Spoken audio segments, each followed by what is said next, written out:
Hello and welcome in. Today we're going to go over the Underdog Fantasy player props for Friday, Green Bay at the Eagles. This is going to be probably a barn burner. Thursday night's game was really good, but I definitely think this is going to be a strong one. I got three pretty good picks here that tell a very nice story, and we'll go through that here in just 1 second.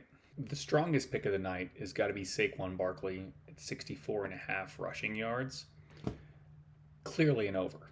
To give you an example, last year DeAndre Swift in games in a winning game script where they won the game, he hit 6 out of 10 games. So roughly 60% of the time, Swift hit it. I think Barkley is much better than Swift. With that being said, Barkley has only ever had below like bottom 17 offensive line. This year he has a top 2 offensive line. So I think that doors will open for him. He will get to run free. All those big breakaways that he used to have and that people are like, where did those go?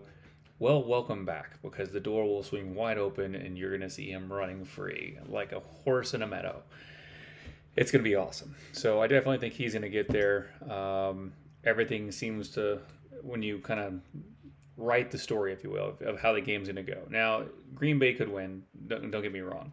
But I think even if it's a losing game script, you can still see that Barkley could still get break off a really big run, or just be averaging a lot per run.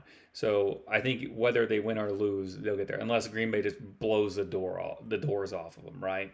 But I think it's gonna be a very close game, so I imagine it'll be easy for Barkley to get there. So it's clearly an over for me. My second strongest favorite pick, and it's pretty close to the Barkley one, is Jaden Reed over 3.5 receptions. So last year, even though it's really hard in this game because there's just so many pass catchers on Green Bay to pick like which one's the right one to get how many yards. But I was looking through the data last year, and he was a primary part of that offense. I mean, all of them are. Matt LaFleur likes all of them. But if you look at it, 10 out of 17 games, he hit that line of 3.5 receptions. He hit 4 more. But the last 7 games of the season, he literally hit 7 of 7. So, and that was with Christian Watson back. The whole team was there. Everyone was there. So he's a mainstay. I think it's easy for him to get the 4 receptions. And this is actually going to go into the storytelling of these 3 picks. And the last one we're going to go into is over 34 and a half pass attempts for Jordan Love. So Jordan Love in losing scripts. So again, they're not favored. The Eagles are. So if you do think that the Eagles are going to win in those game scripts, 60% of the time he threw over that. His average for the season was 34 pass attempts.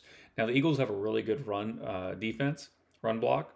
So it's going to be hard for Josh Jacobs to just sit there and run it down the middle and be effective. And on top of that, the Packers' offensive line isn't rated nearly as high. I think it was like 8th last year, and now it's like 14th to 16th. So I think there'll be a lot more pressure on Jordan Love. And so he's just going to have to just throw the ball as much as he can, little dump off passes here and there. And I think those will add up over, especially if Eagles push the game script and they're, and Barkley's getting those big runs, right? And then getting touchdowns, things like that, that they're going to have to respond and try and come back, right? So again, it could be a close game. They could come back and win. But I think the story with these 3 picks makes a lot of sense in the case that either team wins as long as the game is close. But that's what I have for you tonight. These are my 3 favorite picks. Kind of to recap the Thursday night game, if you will, we went technically 2 for 5. Really, I would say three for 6. A couple things didn't break right. Lamar threw for 270 yards, so we hit the over on that. It was 220.5 passing yards, so that was great. They were in a losing game script. He was having to come back.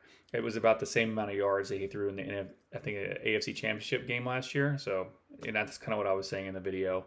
The other one was Rashee Rice. He just absolutely obliterated the line. He hit it over. I think it was like 64 and a half receiving yards. I think he was over 100. So that was no problem. Where the wrench came in, and it wasn't very but I'm likely that I was going to see this coming. I thought Andrews was a for sure smash, and if Andrews' name was likely, then it would have been because for some reason likely had 12 targets, 9 catches for 111 yards, and he was one play away if his toe didn't cross the line to having 13 attempts, and 10 catches for and with 2 touchdowns and probably 120 yards. So that threw a wrench in a lot of it. The Derrick Henry over, I think it was 64 and a half rushing yards. That one didn't hit. He was on pace for it. By halftime, he was at like 34 rushing yards. So it was like, okay, it's fine. The game was close enough. They can keep running it. But Lamar just started hogging the ball or just throwing it to Likely. And the same thing for Zay Flowers.